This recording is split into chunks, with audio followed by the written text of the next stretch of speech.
The War of the Worlds by H.G. Wells.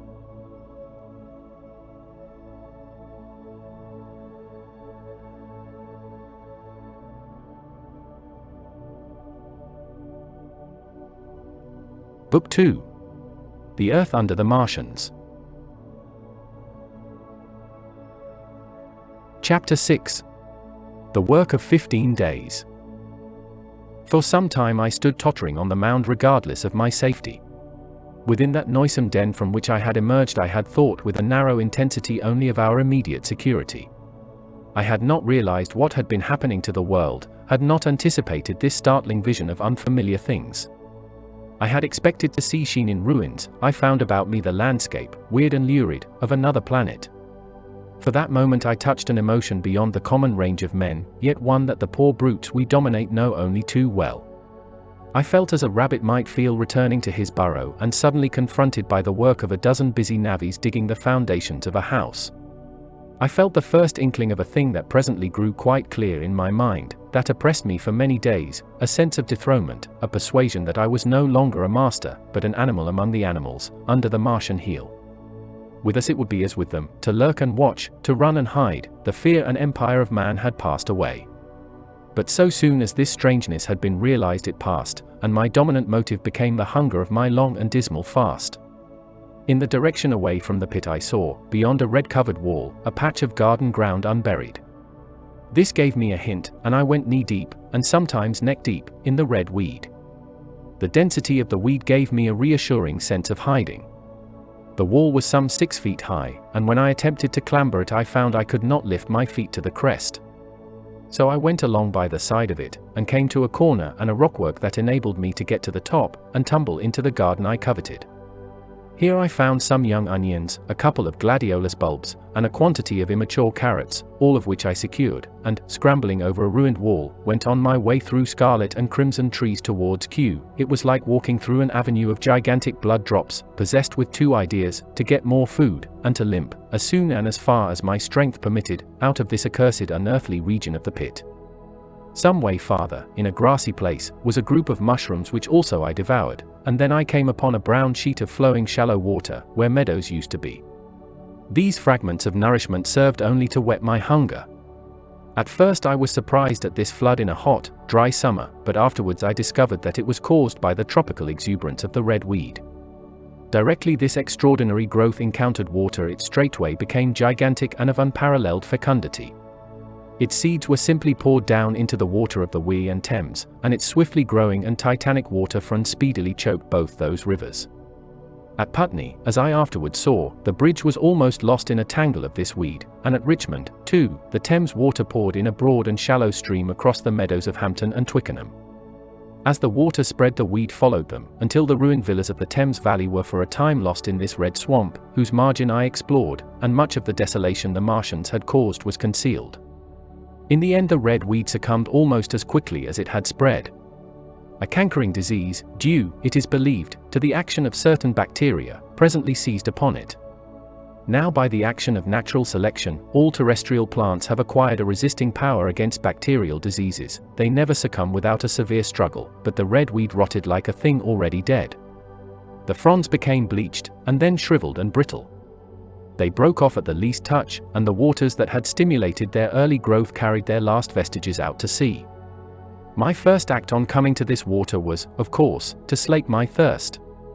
I drank a great deal of it and, moved by an impulse, gnawed some fronds of red weed, but they were watery, and had a sickly, metallic taste. I found the water was sufficiently shallow for me to wade securely, although the red weed impeded my feet a little, but the flood evidently got deeper towards the river, and I turned back to Mortlake.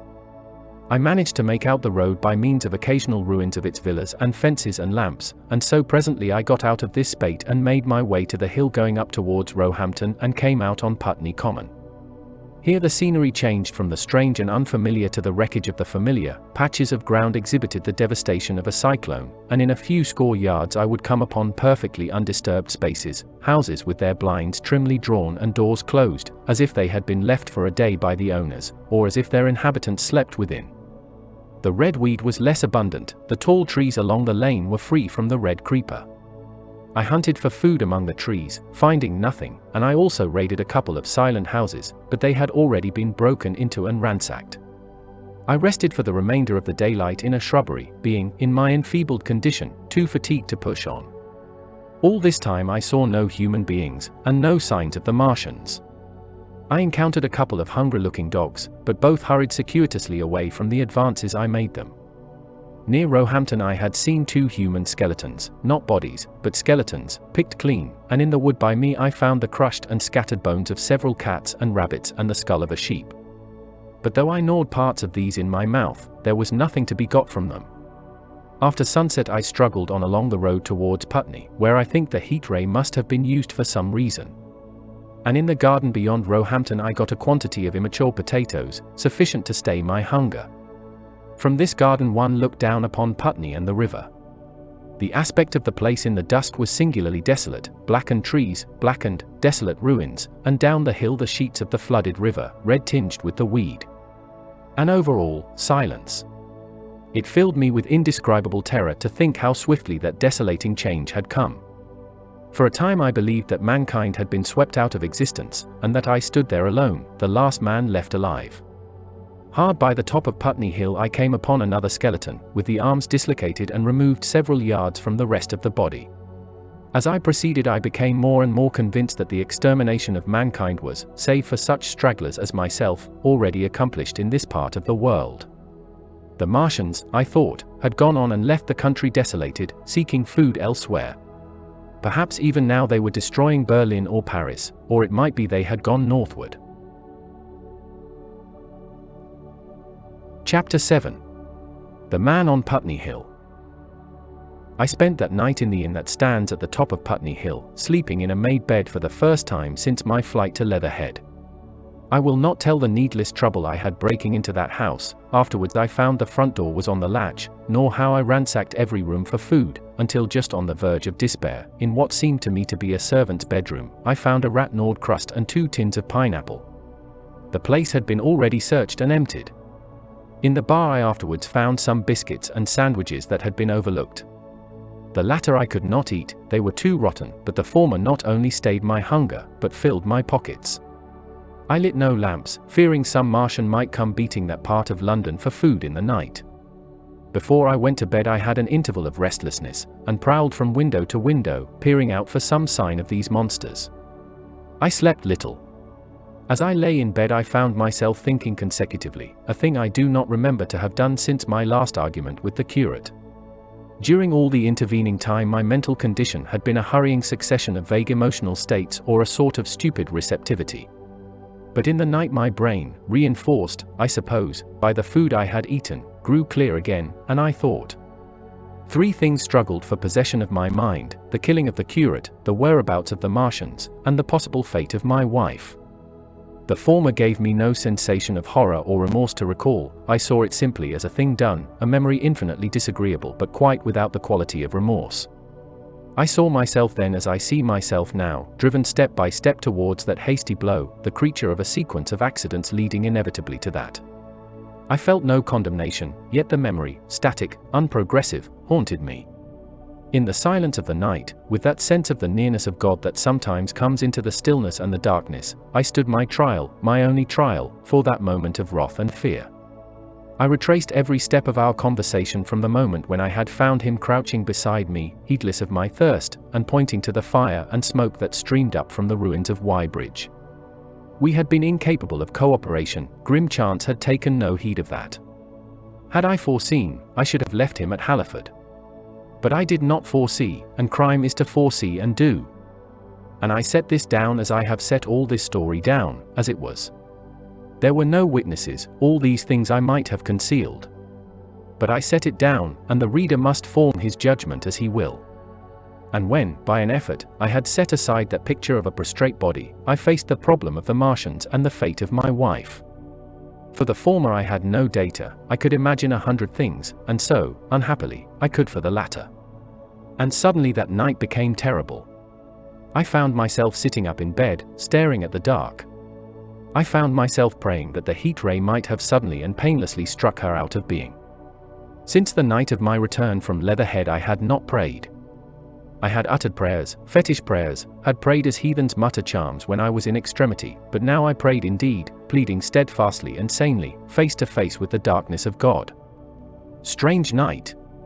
Strangest in this, that so soon as dawn had come, I, who had talked with God, crept out of the house like a rat leaving its hiding place, a creature scarcely larger, an inferior animal, a thing that for any passing whim of our masters might be hunted and killed. Perhaps they also prayed confidently to God. Surely, if we have learned nothing else, this war has taught us pity, pity for those witless souls that suffer our dominion. The morning was bright and fine, and the eastern sky glowed pink, and was fretted with little golden clouds. In the road that runs from the top of Putney Hill to Wimbledon was a number of poor vestiges of the panic torrent that must have poured London-ward on the Sunday night after the fighting began. There was a little two-wheeled cart inscribed with the name of Thomas Lobb, greengrocer, New Malden, with a smashed wheel and an abandoned tin trunk. There was a straw hat trampled into the now hardened mud, and at the top of West Hill a lot of blood-stained glass about the overturned water trough. My movements were languid, my plans of the vaguest. I had an idea of going to Leatherhead, though I knew that there I had the poorest chance of finding my wife. Certainly, unless death had overtaken them suddenly, my cousins and she would have fled thence, but it seemed to me I might find or learn there whither the Surrey people had fled. I knew I wanted to find my wife, that my heart ached for her and the world of men, but I had no clear idea how the finding might be done. I was also sharply aware now of my intense loneliness. From the corner I went, under cover of a thicket of trees and bushes, to the edge of Wimbledon Common, stretching wide and far. That dark expanse was lit in patches by yellow gorse and broom, there was no red weed to be seen, and as I prowled, hesitating, on the verge of the open, the sun rose, flooding it all with light and vitality. I came upon a busy swarm of little frogs in a swampy place among the trees. I stopped to look at them, drawing a lesson from their stout resolve to live. And presently, turning suddenly, with an odd feeling of being watched, I beheld something crouching amid a clump of bushes. I stood regarding this. I made a step towards it, and it rose up and became a man armed with a cutlass. I approached him slowly. He stood silent and motionless, regarding me. As I drew nearer I perceived he was dressed in clothes as dusty and filthy as my own. He looked, indeed, as though he had been dragged through a culvert. Nearer, I distinguished the green slime of ditches mixing with the pale drab of dried clay and shiny, coaly patches. His black hair fell over his eyes, and his face was dark and dirty and sunken, so that at first I did not recognize him. There was a red cut across the lower part of his face. "Stop," he cried, when I was within 10 yards of him, and I stopped. His voice was hoarse. "Where do you come from?" he said.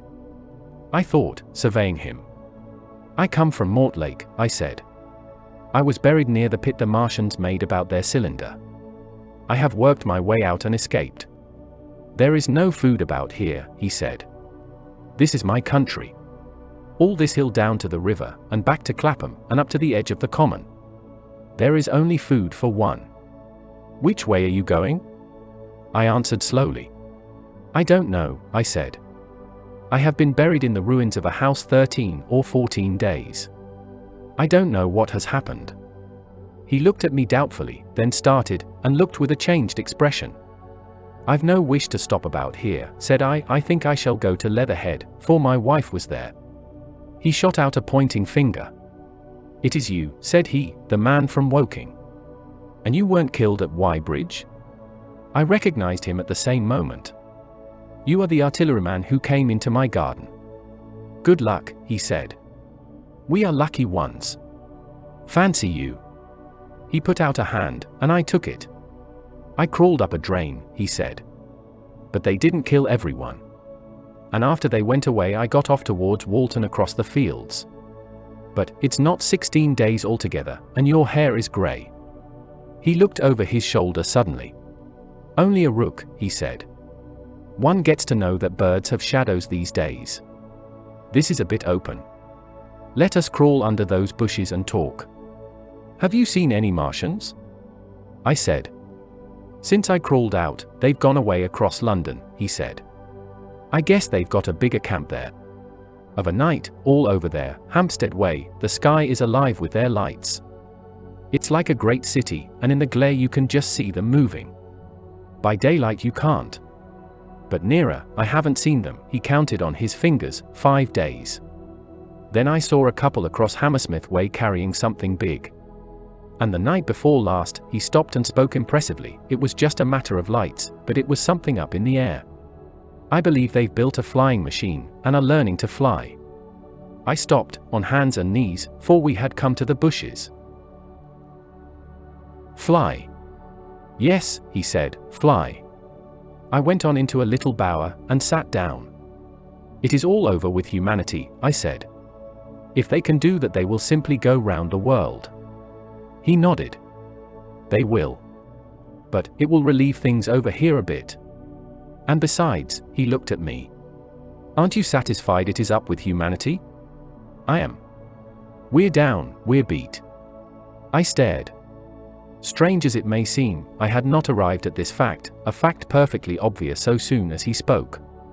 I had still held a vague hope, rather, I had kept a lifelong habit of mind. He repeated his words, we're beat. They carried absolute conviction. It's all over, he said. They've lost one, just one.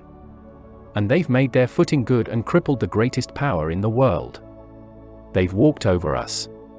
The death of that one at Wreckage was an accident. And these are only pioneers. They kept on coming. These green stars, I've seen none these 5 or 6 days, but I've no doubt they are falling somewhere every night. Nothing's to be done. We're under. We're beat. I made him no answer. I sat staring before me, trying in vain to devise some countervailing thought.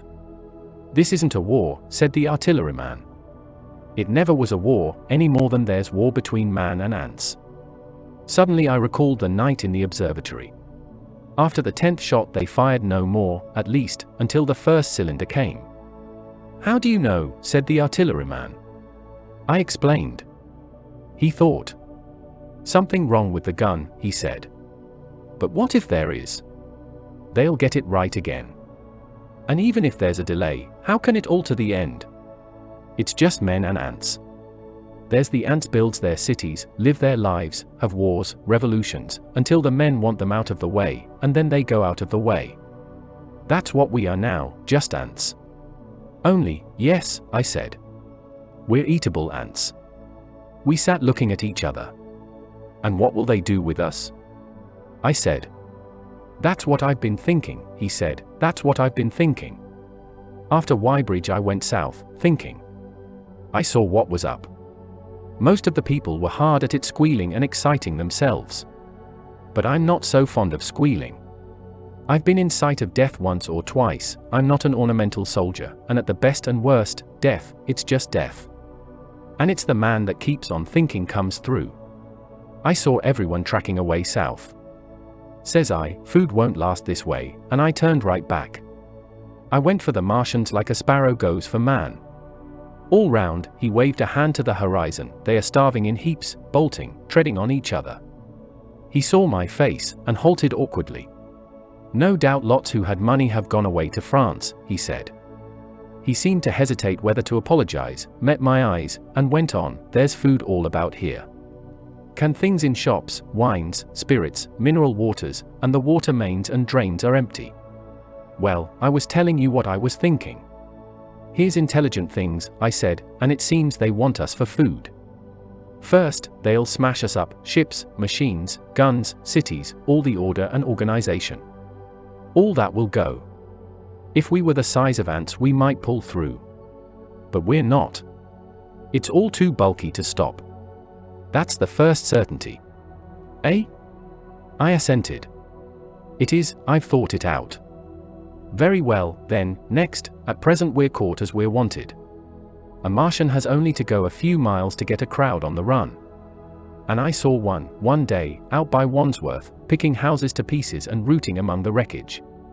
But they won't keep on doing that. So soon as they've settled all our guns and ships, and smashed our railways, and done all the things they are doing over there, they will begin catching us systematic, picking the best and storing us in cages and things. That's what they will start doing in a bit. Lord! They haven't begun on us yet.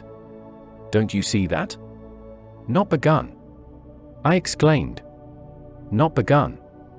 All that's happened so far is through our not having the sense to keep quiet, worrying them with guns and such foolery. And losing our heads, and rushing off in crowds to where there wasn't any more safety than where we were. They don't want to bother us yet. They are making their things, making all the things they couldn't bring with them, getting things ready for the rest of their people. Very likely that's why the cylinders have stopped for a bit, for fear of hitting those who are here. And instead of our rushing about blind, on the howl, or getting dynamite on the chance of busting them up, we've got to fix ourselves up according to the new state of affairs. That's how I figure it out. It isn't quite according to what a man wants for his species, but it's about what the facts point to. And that's the principle I acted upon. Cities, nations, civilization, progress, it's all over. That game's up. We're beat. But if that is so, what is there to live for? The artilleryman looked at me for a moment. There won't be any more blessed concerts for 1,000,000 years or so, there won't be any Royal Academy of Arts, and no nice little feeds at restaurants. If it's amusement you're after, I reckon the game is up. If you've got any drawing room manners or a dislike to eating peas with a knife or dropping H's, you'd better chuck 'em away. They ain't no further use. I mean that men like me are going on living, for the sake of the breed. I tell you, I'm grim set on living. And if I'm not mistaken, you'll show what insides you've got, too, before long. We aren't going to be exterminated. And I don't mean to be caught either, and tamed and fattened and bred like a thundering ox. Fancy those brown creepers. You don't mean to say, I do. I'm going on, under their feet. I've got it planned, I've thought it out. We men are beat. We don't know enough. We've got to learn before we've got a chance. And we've got to live and keep independent while we learn. See? That's what has to be done. I stared, astonished, and stirred profoundly by the man's resolution. Great God, cried I, but you are a man indeed. And suddenly I gripped his hand. He said, with his eyes shining. I've thought it out, Go on, I said. Well, those who mean to escape their catching must get ready. I'm getting ready. Mind you, it isn't all of us that are made for wild beasts, and that's what it's got to be. That's why I watched you. I had my doubts. You're slender. I didn't know that it was you, you see, or just how you'd been buried. All these, the sort of people that lived in these houses, and all those damn little clerks that used to live down that way, they'd be no good. They haven't any spirit in them, no proud dreams and no proud lusts, and a man who hasn't one or the other, Lord. What is he but funk and precautions? They just used to skedaddle off to work. I've seen hundreds of them, bit of breakfast in hand, running wild and shining to catch their little season ticket train, for fear they'd get dismissed if they didn't, working at businesses they were afraid to take the trouble to understand, skedaddling back for fear they wouldn't be in time for dinner, keeping indoors after dinner for fear of the back streets, and sleeping with the wives they married, not because they wanted them, but because they had a bit of money that would make for safety in their one little miserable skedaddle through the world. Lives insured and a bit invested for fear of accidents. And on Sundays, fear of the hereafter. As if hell was built for rabbits. Well, the Martians will just be a godsend to these. Nice roomy cages, fattening food, careful breeding, no worry. After a week or so chasing about the fields and lands on empty stomachs, they'll come and be caught cheerful. They'll be quite glad after a bit. They'll wonder what people did before there were Martians to take care of them. And the bar loafers, and mashers, and singers, I can imagine them. I can imagine them, he said, with a sort of somber gratification. There'll be any amount of sentiment and religion loose among them. There's hundreds of things I saw with my eyes that I've only begun to see clearly these last few days. There's lots will take things as they are, fat and stupid, and lots will be worried by a sort of feeling that it's all wrong, and that they ought to be doing something. Now whenever things are so that a lot of people feel they ought to be doing something, the weak, and those who go weak with a lot of complicated thinking, always make for a sort of do-nothing religion, very pious and superior, and submit to persecution and the will of the Lord. Very likely you've seen the same thing. It's energy in a gale of funk, and turned clean inside out. These cages will be full of psalms and hymns and piety. And those of a less simple sort will work in a bit of, eroticism. He paused. Very likely these Martians will make pets of some of them, train them to do tricks, who knows, get sentimental over the pet boy who grew up and had to be killed. And some, maybe, they will train to hunt us. No, I cried, that's impossible.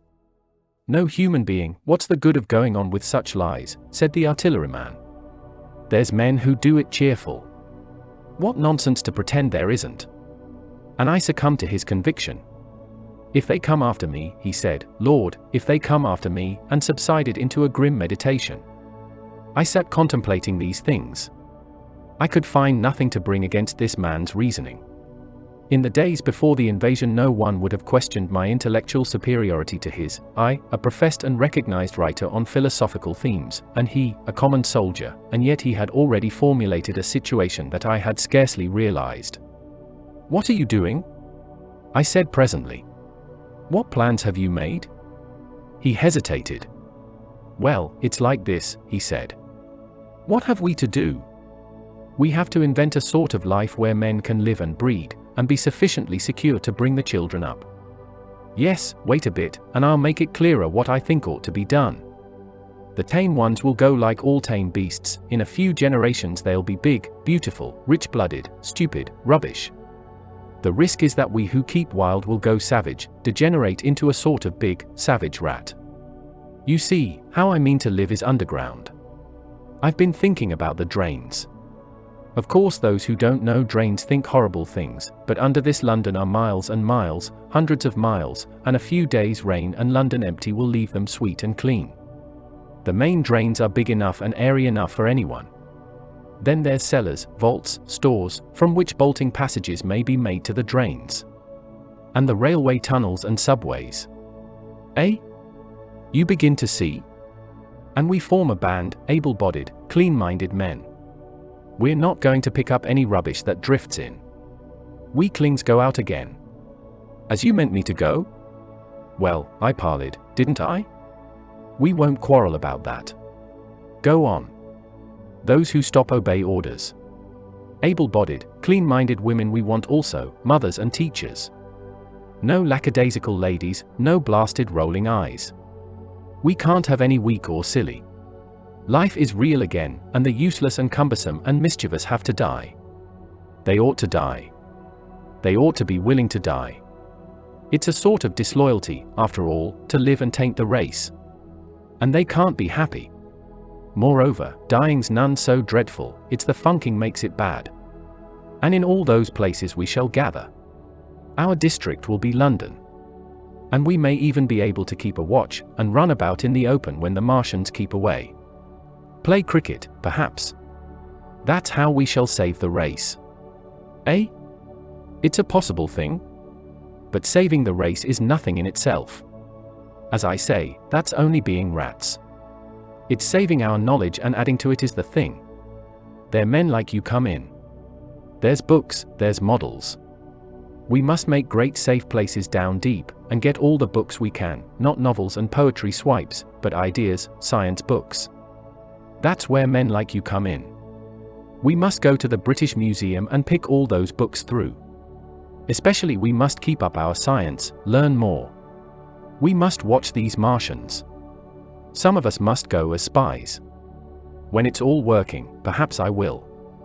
Get caught, I mean. And the great thing is, we must leave the Martians alone. We mustn't even steal. If we get in their way, we clear out. We must show them we mean no harm. Yes, I know. But they are intelligent things, and they won't hunt us down if they have all they want, and think we're just harmless vermin. The artilleryman paused and laid a brown hand upon my arm.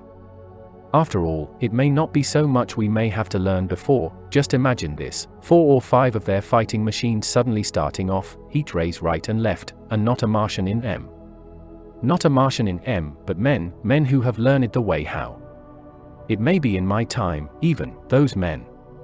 Fancy having one of them lovely things, with its heat ray wide and free. Fancy having it in control. What would it matter if you smashed to smithereens at the end of the run, after a bust like that? I reckon the Martians'll open their beautiful eyes. Can't you see them, man? Can't you see them hurrying, puffing and blowing and hooting to their other mechanical affairs? Something out of gear in every case.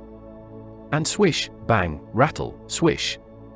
Just as they are fumbling over it, swish comes the heat ray, and, behold, man has come back to his own. For a while the imaginative daring of the artilleryman, and the tone of assurance and courage he assumed, completely dominated my mind. I believed unhesitatingly both in his forecast of human destiny and in the practicability of his astonishing scheme, and the reader who thinks me susceptible and foolish must contrast his position, reading steadily with all his thoughts about his subject, and mine, crouching fearfully in the bushes and listening, distracted by apprehension. We talked in this manner through the early morning time, and later crept out of the bushes, and, after scanning the sky for Martians, hurried precipitately to the house on Putney Hill where he had made his lair. It was the coal cellar of the place, and when I saw the work he had spent a week upon, it was a burrow scarcely 10 yards long, which he designed to reach to the main drain on Putney Hill. I had my first inkling of the gulf between his dreams and his powers. Such a hole I could have dug in a day. But I believed in him sufficiently to work with him all that morning until past midday at his digging.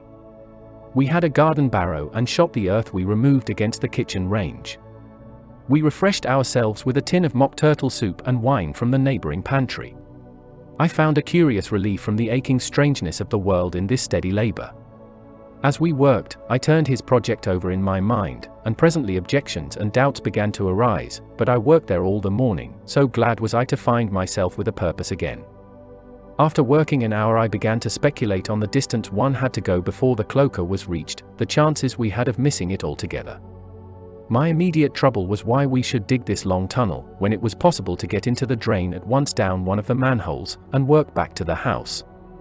It seemed to me, too, that the house was inconveniently chosen, and required a needless length of tunnel. And just as I was beginning to face these things, the artilleryman stopped digging, and looked at me. "We're working well," he said. He put down his spade. "Let us knock off a bit," he said. "I think it's time we reconnoitered from the roof of the house." I was for going on, and after a little hesitation he resumed his spade, and then suddenly I was struck by a thought. I stopped, and so did he at once. "Why were you walking about the common," I said, "instead of being here?" "Taking the air," he said. "I was coming back. It's safer by night." "But the work?" "Oh, one can't always work," he said, and in a flash I saw the man plain. He hesitated, holding his spade. "We ought to reconnoiter now," he said, "because if any come near they may hear the spades and drop upon us unawares." I was no longer disposed to object. We went together to the roof and stood on a ladder peeping out of the roof door. No Martians were to be seen, and we ventured out on the tiles, and slipped down under shelter of the parapet. From this position a shrubbery hid the greater portion of Putney, but we could see the river below, a bubbly mass of red weed, and the low parts of Lambeth flooded and red. The red creeper swarmed up the trees about the old palace, and their branches stretched gaunt and dead, and set with shriveled leaves, from amid its clusters. It was strange how entirely dependent both these things were upon flowing water for their propagation. About us neither had gained a footing. Laburnums, pink maize, snowballs, and trees of arborvitae rose out of laurels and hydrangeas, green and brilliant into the sunlight. Beyond Kensington dense smoke was rising, and that and a blue haze hid the northward hills. The artilleryman began to tell me of the sort of people who still remained in London. "One night last week," he said, "some fools got the electric light in order, and there was all Regent Street and the circus ablaze, crowded with painted and ragged drunkards, men and women, dancing and shouting till dawn. A man who was there told me. And as the day came they became aware of a fighting machine standing near by the Langham and looking down at them. Heaven knows how long he had been there. It must have given some of them a nasty turn. He came down the road towards them, and picked up nearly 100 too drunk or frightened to run away. Grotesque gleam of a time no history will ever fully describe. From that, in answer to my questions, he came round to his grandiose plans again. He grew enthusiastic. He talked so eloquently of the possibility of capturing a fighting machine that I more than half believed in him again. But now that I was beginning to understand something of his quality, I could divine the stress he laid on doing nothing precipitately. And I noted that now there was no question that he personally was to capture and fight the great machine. After a time we went down to the cellar. Neither of us seemed disposed to resume digging, and when he suggested a meal, I was nothing loath. He became suddenly very generous, and when we had eaten he went away and returned with some excellent cigars. We lit these, and his optimism glowed.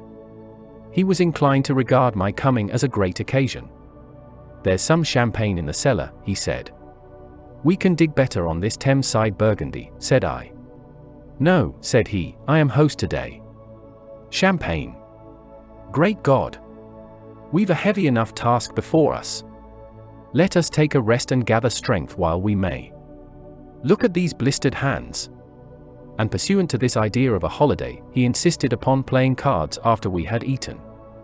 He taught me euchre, and after dividing London between us, I taking the northern side and he the southern, we played for parish points. Grotesque and foolish as this will seem to the sober reader, it is absolutely true, and what is more remarkable, I found the card game and several others we played extremely interesting. Strange mind of man! That, with our species upon the edge of extermination or appalling degradation, with no clear prospect before us but the chance of a horrible death, we could sit following the chance of this painted pasteboard, and playing the joker with vivid delight. Afterwards he taught me poker, and I beat him at 3 tough chess games. When dark came we decided to take the risk, and lit a lamp. After an interminable string of games, we supped, and the artilleryman finished the champagne. We went on smoking the cigars. He was no longer the energetic regenerator of his species I had encountered in the morning. He was still optimistic, but it was a less kinetic, a more thoughtful optimism. I remember he wound up with my health, proposed in a speech of small variety and considerable intermittence. I took a cigar, and went upstairs to look at the lights of which he had spoken that blazed so greenly along the Highgate hills. At first I stared unintelligently across the London Valley. The northern hills were shrouded in darkness, the fires near Kensington glowed redly, and now and then an orange-red tongue of flame flashed up and vanished in the deep blue night. All the rest of London was black. Then, nearer, I perceived a strange light, a pale, violet-purple fluorescent glow, quivering under the night breeze. For a space I could not understand it, and then I knew that it must be the red weed from which this faint irradiation proceeded. With that realization my dormant sense of wonder, my sense of the proportion of things, awoke again. I glanced from that to Mars, red and clear, glowing high in the west, and then gazed long and earnestly at the darkness of Hampstead and Highgate. I remained a very long time upon the roof, wondering at the grotesque changes of the day. I recalled my mental states from the midnight prayer to the foolish card playing. I had a violent revulsion of feeling. I remember I flung away the cigar with a certain wasteful symbolism. My folly came to me with glaring exaggeration. I seemed a traitor to my wife and to my kind. I was filled with remorse. I resolved to leave this strange undisciplined dreamer of great things to his drink and gluttony, and to go on into London. There, it seemed to me, I had the best chance of learning what the Martians and my fellow men were doing. I was still upon the roof when the late moon rose. Chapter 8. Dead London. After I had parted from the artilleryman, I went down the hill, and by the High Street across the bridge to Fulham. The red weed was tumultuous at that time, and nearly choked the bridge roadway, but its fronds were already whitened in patches by the spreading disease that presently removed it so swiftly. At the corner of the lane that runs to Putney Bridge Station I found a man lying. He was as black as a sweep with the black dust, alive, but helplessly and speechlessly drunk. I could get nothing from him but curses and furious lunges at my head. I think I should have stayed by him but for the brutal expression of his face. There was black dust along the roadway from the bridge onwards, and it grew thicker in Fulham. The streets were horribly quiet. I got food, sour, hard, and mouldy, but quite eatable, in a baker's shop here. Some way towards Walham Green the streets became clear of powder, and I passed a white terrace of houses on fire. The noise of the burning was an absolute relief. Going on towards Brompton, the streets were quiet again. Here I came once more upon the black powder in the streets and upon dead bodies. I saw altogether about a dozen in the length of the Fulham Road. They had been dead many days, so that I hurried quickly past them. The black powder covered them over, and softened their outlines. One or two had been disturbed by dogs. Where there was no black powder, it was curiously like a Sunday in the city, with the closed shops, the houses locked up and the blinds drawn, the desertion, and the stillness. In some places plunderers had been at work, but rarely at other than the provision and wine shops. A jeweller's window had been broken open in one place, but apparently the thief had been disturbed, and a number of gold chains and a watch lay scattered on the pavement. I did not trouble to touch them. Farther on was a tattered woman in a heap on a doorstep. The hand that hung over her knee was gashed and bled down her rusty brown dress, and a smashed magnum of champagne formed a pool across the pavement. She seemed asleep, but she was dead. The farther I penetrated into London, the profounder grew the stillness. But it was not so much the stillness of death, it was the stillness of suspense, of expectation. At any time the destruction that had already singed the northwestern borders of the metropolis, and had annihilated Ealing and Kilburn, might strike among these houses and leave them smoking ruins. It was a city condemned and derelict. In South Kensington the streets were clear of dead and of black powder. It was near South Kensington that I first heard the howling. It crept almost imperceptibly upon my senses. It was a sobbing alternation of two notes, ulla, ulla, ulla, ulla, keeping on perpetually. When I passed streets that ran northward it grew in volume, and houses and buildings seemed to deaden and cut it off again. It came in a full tide down Exhibition Road. I stopped, staring towards Kensington Gardens, wondering at this strange, remote wailing. It was as if that mighty desert of houses had found a voice for its fear and solitude. Ulla, ulla, ulla, ulla, wailed that superhuman note, great waves of sound sweeping down the broad, sunlit roadway, between the tall buildings on each side. I turned northwards, marveling, towards the iron gates of Hyde Park. I had half a mind to break into the Natural History Museum and find my way up to the summits of the towers, in order to see across the park. But I decided to keep to the ground, where quick hiding was possible, and so went on up the Exhibition Road. All the large mansions on each side of the road were empty and still, and my footsteps echoed against the sides of the houses. At the top, near the park gate, I came upon a strange sight, a bus overturned, and the skeleton of a horse picked clean. I puzzled over this for a time, and then went on to the bridge over the Serpentine. The voice grew stronger and stronger, though I could see nothing above the housetops on the north side of the park, save a haze of smoke to the northwest. Ulla, ulla, ulla, ulla, cried the voice, coming, as it seemed to me, from the district about Regent's Park. The desolating cry worked upon my mind. The mood that had sustained me passed. The wailing took possession of me. I found I was intensely weary, footsore, and now again hungry and thirsty. It was already past noon. Why was I wandering alone in this city of the dead? Why was I alone when all London was lying in state, and in its black shroud? I felt intolerably lonely. My mind ran on old friends that I had forgotten for years. I thought of the poisons in the chemist's shops, of the liquors the wine merchants stored. I recalled the two sodden creatures of despair, who so far as I knew, shared the city with myself. I came into Oxford Street by the Marble Arch, and here again were black powder and several bodies, and an evil, ominous smell from the gratings of the cellars of some of the houses. I grew very thirsty after the heat of my long walk. With infinite trouble I managed to break into a public house and get food and drink. I was weary after eating, and went into the parlor behind the bar, and slept on a black horsehair sofa I found there. I awoke to find that dismal howling still in my ears, ulla, ulla, ulla, ulla. It was now dusk, and after I had routed out some biscuits and a cheese in the bar, there was a meat safe, but it contained nothing but maggots. I wandered on through the silent residential squares to Baker Street. Portman Square is the only one I can name, and so came out at last upon Regent's Park. And as I emerged from the top of Baker Street, I saw far away over the trees in the clearness of the sunset the hood of the Martian giant from which this howling proceeded. I was not terrified. I came upon him as if it were a matter of course. I watched him for some time, but he did not move. He appeared to be standing and yelling, for no reason that I could discover. I tried to formulate a plan of action. That perpetual sound of ulla, ulla, ulla, ulla, confused my mind. Perhaps I was too tired to be very fearful. Certainly I was more curious to know the reason of this monotonous crying than afraid. I turned back away from the park and struck into Park Road, intending to skirt the park, went along under the shelter of the terraces, and got a view of this stationary, howling Martian from the direction of St. John's Wood. A couple of 100 yards out of Baker Street I heard a yelping chorus, and saw, first a dog with a piece of putrescent red meat in his jaws coming headlong towards me, and then a pack of starving mongrels in pursuit of him. He made a wide curve to avoid me, as though he feared I might prove a fresh competitor. As the yelping died away down the silent road, the wailing sound of "Ulla, Ulla, Ulla, Ulla" reasserted itself. I came upon the wrecked handling machine halfway to St. John's Wood Station. At first I thought a house had fallen across the road.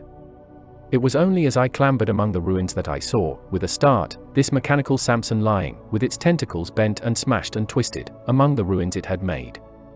The forepart was shattered. It seemed as if it had driven blindly straight at the house, and had been overwhelmed in its overthrow.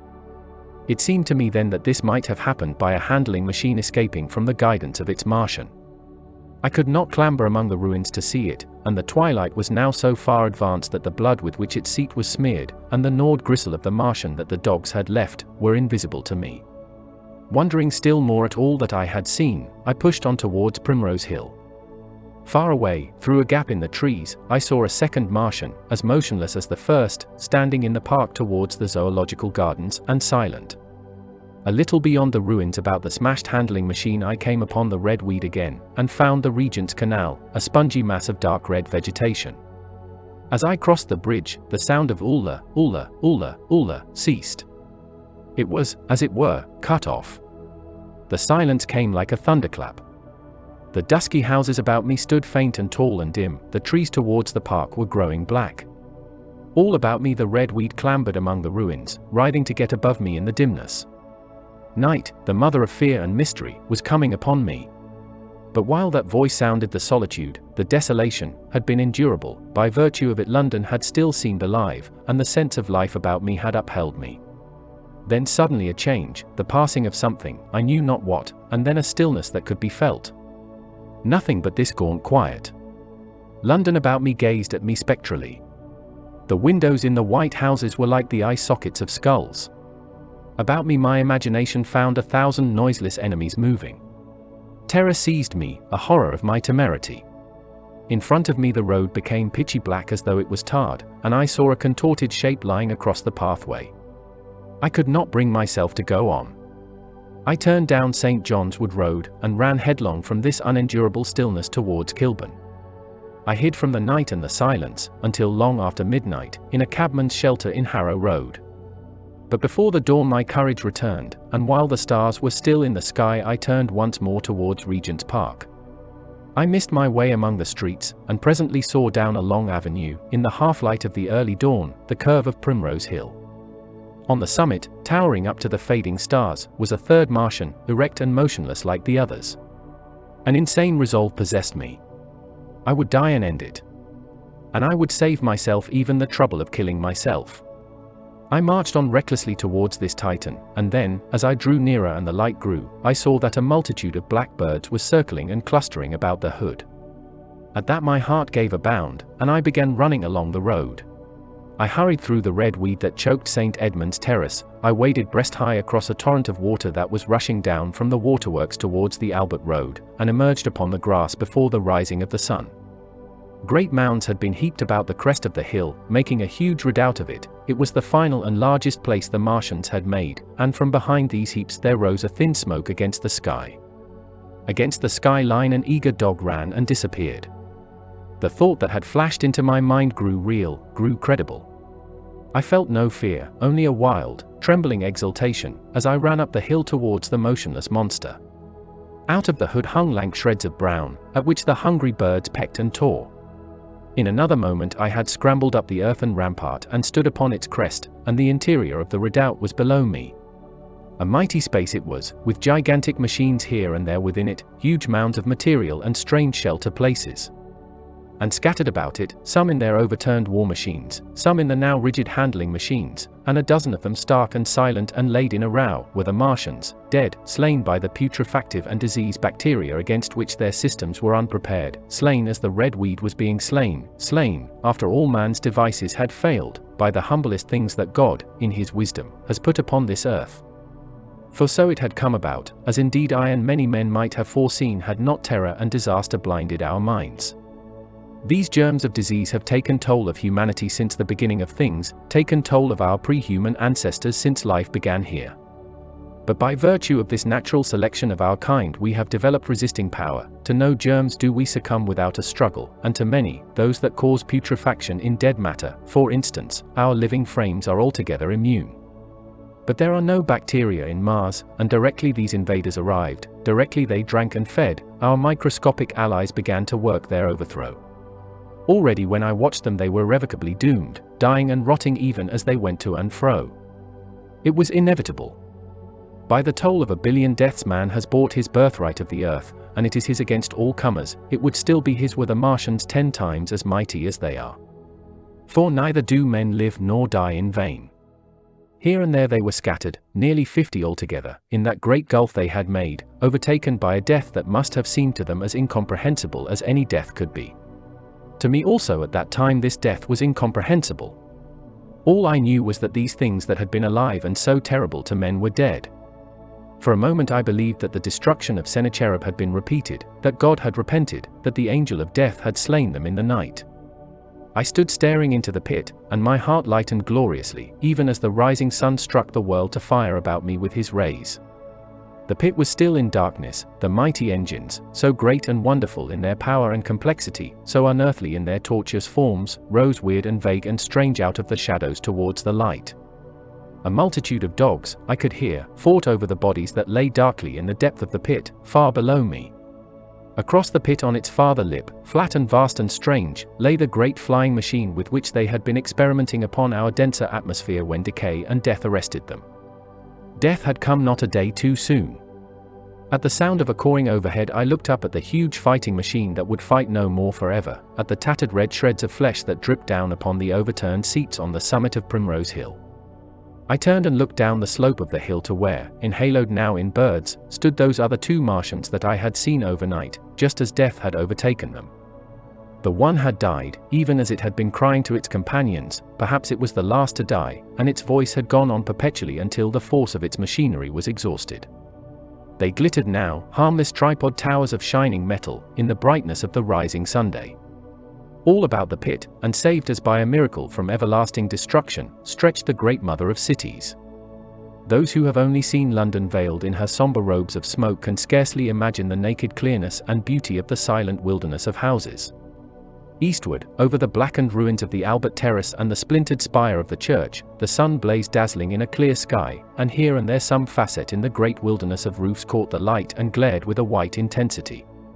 Northward were Kilburn and Hampstead, blue and crowded with houses, westward the great city was dimmed, and southward, beyond the Martians, the green waves of Regent's Park, the Langham Hotel, the dome of the Albert Hall, the Imperial Institute, and the giant mansions of the Brompton Road came out clear and little in the sunrise, the jagged ruins of Westminster rising hazily beyond.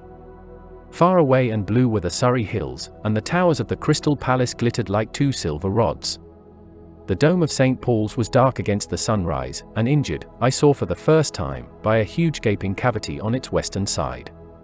And as I looked at this wide expanse of houses and factories and churches, silent and abandoned, as I thought of the multitudinous hopes and efforts, the innumerable hosts of lives that had gone to build this human reef, and of the swift and ruthless destruction that had hung over it all, when I realized that the shadow had been rolled back, and that men might still live in the streets, and this dear vast dead city of mine be once more alive and powerful, I felt a wave of emotion that was near, akin to tears.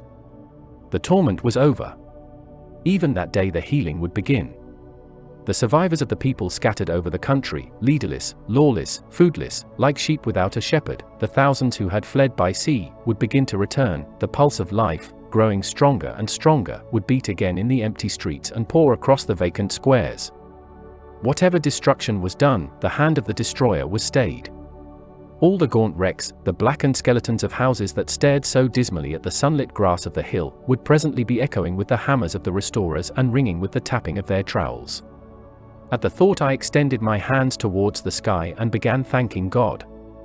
In a year, thought I, in a year. With overwhelming force came the thought of myself, of my wife, and the old life of hope and tender helpfulness that had ceased forever. Chapter 9. Wreckage. And now comes the strangest thing in my story. Yet, perhaps, it is not altogether strange. I remember, clearly and coldly and vividly, all that I did that day until the time that I stood weeping and praising God upon the summit of Primrose Hill. And then I forget. Of the next 3 days I know nothing. I have learned since that, so far from my being the first discoverer of the Martian overthrow, several such wanderers as myself had already discovered this on the previous night. One man, the first, had gone to St. Martin's-le-Grand, and, while I sheltered in the cabman's hut, had contrived to telegraph to Paris. Thence the joyful news had flashed all over the world. 1,000 cities, chilled by ghastly apprehensions, suddenly flashed into frantic illuminations. They knew of it in Dublin, Edinburgh, Manchester, Birmingham, at the time when I stood upon the verge of the pit. Already men, weeping with joy, as I have heard, shouting and staying their work to shake hands and shout, were making up trains, even as near as Crewe, to descend upon London. The church bells that had ceased a fortnight since suddenly caught the news, until all England was bell-ringing. Men on cycles, lean-faced, unkempt, scorched along every country lane shouting of unhoped deliverance, shouting to gaunt, staring figures of despair. And for the food. Across the Channel, across the Irish Sea, across the Atlantic, corn, bread, and meat were tearing to our relief. All the shipping in the world seemed going Londonward in those days. But of all this I have no memory. I drifted, a demented man. I found myself in a house of kindly people, who had found me on the 3rd day wandering, weeping, and raving through the streets of St. John's Wood. They have told me since that I was singing some insane doggerel about the last man left alive. Hurrah! The last man left alive. Troubled as they were with their own affairs, these people, whose name, much as I would like to express my gratitude to them, I may not even give here, nevertheless cumbered themselves with me, sheltered me, and protected me from myself. Apparently they had learned something of my story from me during the days of my lapse. Very gently, when my mind was assured again, did they break to me what they had learned of the fate of Leatherhead. 2 days after I was imprisoned it had been destroyed, with every soul in it, by a Martian. He had swept it out of existence, as it seemed, without any provocation, as a boy might crush an anthill, in the mere wantonness of power. I was a lonely man, and they were very kind to me. I was a lonely man and a sad one, and they bore with me. I remained with them 4 days after my recovery. All that time I felt a growing craving to look once more on whatever remained of the little life that seemed so happy and bright in my past. It was a mere hopeless desire to feast upon my misery. They dissuaded me. They did all they could to divert me from this morbidity. But at last I could resist the impulse no longer, and, promising faithfully to return to them, and parting, as I will confess, from these 4-day friends with tears, I went out again into the streets that had lately been so dark and strange and empty. Already they were busy with returning people, in places even there were shops open, and I saw a drinking fountain running water. I remember how mockingly bright the day seemed as I went back on my melancholy pilgrimage to the little house at Woking, how busy the streets and vivid the moving life about me. So many people were abroad everywhere, busied in 1,000 activities, that it seemed incredible that any great proportion of the population could have been slain. But then I noticed how yellow were the skins of the people I met, how shaggy the hair of the men, how large and bright their eyes, and that every other man still wore his dirty rags. Their faces seemed all with one of 2 expressions, a leaping exultation and energy or a grim resolution. Save for the expression of the faces, London seemed a city of tramps. The vestries were indiscriminately distributing bread sent us by the French government. The ribs of the few horses showed dismally. Haggard special constables with white badges stood at the corners of every street. I saw little of the mischief wrought by the Martians until I reached Wellington Street, and there I saw the red weed clambering over the buttresses of Waterloo Bridge. At the corner of the bridge, too, I saw one of the common contrasts of that grotesque time, a sheet of paper flaunting against a thicket of the red weed, transfixed by a stick that kept it in place. It was the placard of the first newspaper to resume publication, the Daily Mail. I bought a copy for a blackened shilling I found in my pocket. Most of it was in blank, but the solitary compositor who did the thing had amused himself by making a grotesque scheme of advertisement stereo on the back page. The matter he printed was emotional, the news organization had not as yet found its way back. I learned nothing fresh except that already in 1 week the examination of the Martian mechanisms had yielded astonishing results. Among other things, the article assured me what I did not believe at the time, that the secret of flying was discovered. At Waterloo I found the free trains that were taking people to their homes. The first rush was already over. There were few people in the train, and I was in no mood for casual conversation. I got a compartment to myself, and sat with folded arms, looking greyly at the sunlit devastation that flowed past the windows. And just outside the terminus the train jolted over temporary rails, and on either side of the railway the houses were blackened ruins. To Clapham Junction the face of London was grimy with powder of the black smoke, in spite of 2 days of thunderstorms and rain, and at Clapham Junction the line had been wrecked again. There were hundreds of out-of-work clerks and shopmen working side by side with the customary navvies, and we were jolted over a hasty relaying. All down the line from there the aspect of the country was gaunt and unfamiliar. Wimbledon particularly had suffered. Walton, by virtue of its unburned pine woods, seemed the least hurt of any place along the line. The Wandle, the Mole, every little stream, was a heaped mass of red weed, in appearance between butcher's meat and pickled cabbage. The Surrey pine woods were too dry, however, for the festoons of the red climber. Beyond Wimbledon, within sight of the line, in certain nursery grounds, were the heaped masses of earth about the 6th cylinder. A number of people were standing about it, and some sappers were busy in the midst of it. Over it flaunted a Union Jack, flapping cheerfully in the morning breeze. The nursery grounds were everywhere crimson with the weed, a wide expanse of livid color cut with purple shadows, and very painful to the eye. One's gaze went with infinite relief from the scorched greys and sullen reds of the foreground to the blue-green softness of the eastward hills. The line on the London side of Woking Station was still undergoing repair, so I descended at Byfleet Station and took the road to Maybury, past the place where I and the artilleryman had talked to the hussars, and on by the spot where the Martian had appeared to me in the thunderstorm. Here, moved by curiosity, I turned aside to find, among a tangle of red fronds, the warped and broken dog cart with the whitened bones of the horse scattered and gnawed. For a time I stood regarding these vestiges. Then I returned through the pine wood, neck-high with red weed here and there, to find the landlord of the spotted dog had already found burial, and so came home past the College Arms. A man standing at an open cottage door greeted me by name as I passed. I looked at my house with a quick flash of hope that faded immediately. The door had been forced, it was unfast and was opening slowly as I approached. It slammed again. The curtains of my study fluttered out of the open window from which I and the artilleryman had watched the dawn. No one had closed it since. The smashed bushes were just as I had left them nearly 4 weeks ago. I stumbled into the hall, and the house felt empty. The stair carpet was ruffled and discolored where I had crouched, soaked to the skin from the thunderstorm the night of the catastrophe. Our muddy footsteps I saw still went up the stairs. I followed them to my study, and found lying on my writing table still, with the selenite paper weight upon it, the sheet of work I had left on the afternoon of the opening of the cylinder. For a space I stood reading over my abandoned arguments. It was a paper on the probable development of moral ideas with the development of the civilizing process, and the last sentence was the opening of a prophecy. In about 200 years, I had written, we may expect. The sentence ended abruptly. I remembered my inability to fix my mind that morning, scarcely a month gone by, and how I had broken off to get my daily chronicle from the newsboy. I remembered how I went down to the garden gate as he came along, and how I had listened to his odd story of men from Mars. I came down and went into the dining room. There were the mutton and the bread, both far gone now in decay, and a beer bottle overturned, just as I and the artilleryman had left them.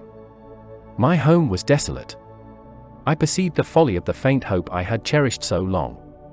And then a strange thing occurred. "It is no use," said a voice. "The house is deserted. No one has been here these 10 days. Do not stay here to torment yourself. No one escaped but you." I was startled. Had I spoken my thought aloud? I turned, and the French window was open behind me.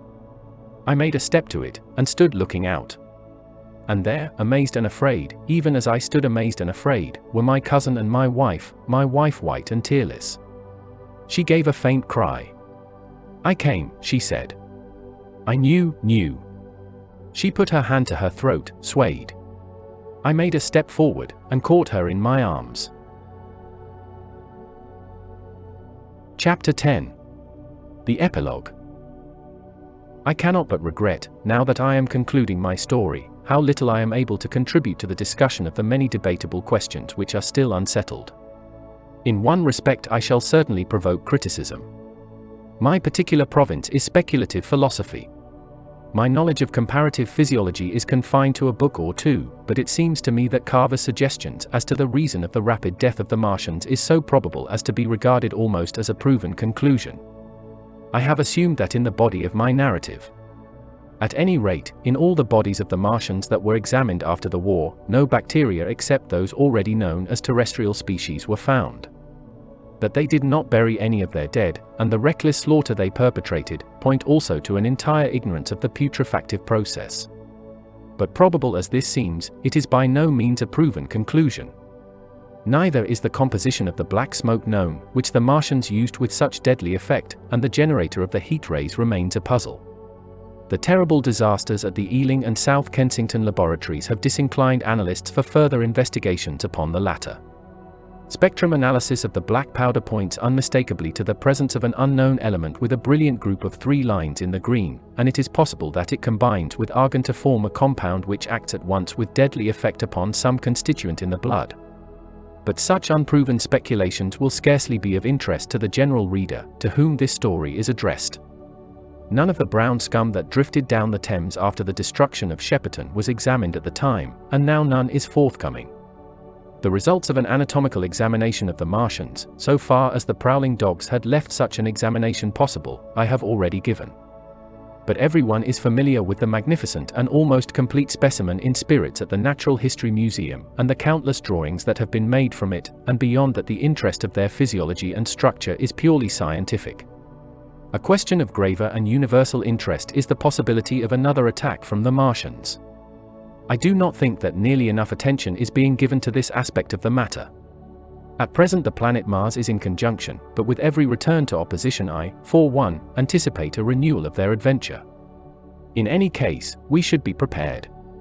It seems to me that it should be possible to define the position of the gun from which the shots are discharged, to keep a sustained watch upon this part of the planet, and to anticipate the arrival of the next attack. In that case the cylinder might be destroyed with dynamite or artillery before it was sufficiently cool for the Martians to emerge, or they might be butchered by means of guns so soon as the screw opened.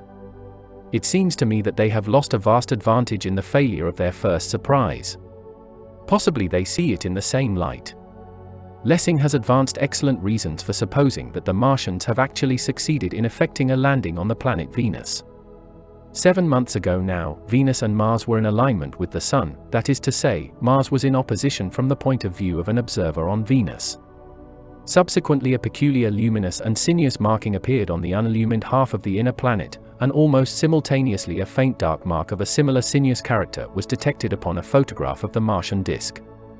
One needs to see the drawings of these appearances in order to appreciate fully their remarkable resemblance in character. At any rate, whether we expect another invasion or not, our views of the human future must be greatly modified by these events. We have learned now that we cannot regard this planet as being fenced in and a secure abiding place for man. We can never anticipate the unseen good or evil that may come upon us suddenly out of space. It may be that in the larger design of the universe this invasion from Mars is not without its ultimate benefit for men. It has robbed us of that serene confidence in the future which is the most fruitful source of decadence. The gifts to human science it has brought are enormous, and it has done much to promote the conception of the common will of mankind. It may be that across the immensity of space the Martians have watched the fate of these pioneers of theirs and learned their lesson, and that on the planet Venus they have found a securer settlement. Be that as it may, for many years yet there will certainly be no relaxation of the eager scrutiny of the Martian disk, and those fiery darts of the sky, the shooting stars, will bring with them as they fall an unavoidable apprehension to all the sons of men. The broadening of men's views that has resulted can scarcely be exaggerated. Before the cylinder fell there was a general persuasion that through all the deep of space no life existed beyond the petty surface of our minute sphere. Now we see further. If the Martians can reach Venus, there is no reason to suppose that the thing is impossible for men, and when the slow cooling of the sun makes this earth uninhabitable, as at last it must do, it may be that the thread of life that has begun here will have streamed out and caught our sister planet within its toils. Dim and wonderful is the vision I have conjured up in my mind of life spreading slowly from this little seed bed of the solar system throughout the inanimate vastness of sidereal space. But that is a remote dream. It may be, on the other hand, that the destruction of the Martians is only a reprieve. To them, and not to us, perhaps, is the future ordained. I must confess the stress and danger of the time have left an abiding sense of doubt and insecurity in my mind. I sit in my study writing by lamplight, and suddenly I see again the healing valley below set with writhing flames, and feel the house behind and about me empty and desolate. I go out into the Byfleet Road, and vehicles pass me, a butcher boy in a cart, a cab full of visitors, a workman on a bicycle, children going to school, and suddenly they become vague and unreal, and I hurry again with the artilleryman through the hot, brooding silence. Of a night I see the black powder darkening the silent streets, and the contorted bodies shrouded in that layer, they rise upon me tattered and dog-bitten. They gibber and grow fiercer, paler, uglier, mad distortions of humanity at last, and I wake, cold and wretched, in the darkness of the night. I go to London and see the busy multitudes in Fleet Street and the Strand, and it comes across my mind that they are but the ghosts of the past, haunting the streets that I have seen silent and wretched, going to and fro, phantasms in a dead city, the mockery of life in a galvanized body. And strange, too, it is to stand on Primrose Hill, as I did but a day before writing this last chapter, to see the great province of houses, dim and blue through the haze of the smoke and mist, vanishing at last into the vague lower sky, to see the people walking to and fro among the flower beds on the hill, to see the sightseers about the Martian machine that stands there still, to hear the tumult of playing children, and to recall the time when I saw it all bright and clear-cut, hard and silent, under the dawn of that last great day. And strangest of all is it to hold my wife's hand again, and to think that I have counted her, and that she has counted me, among the dead.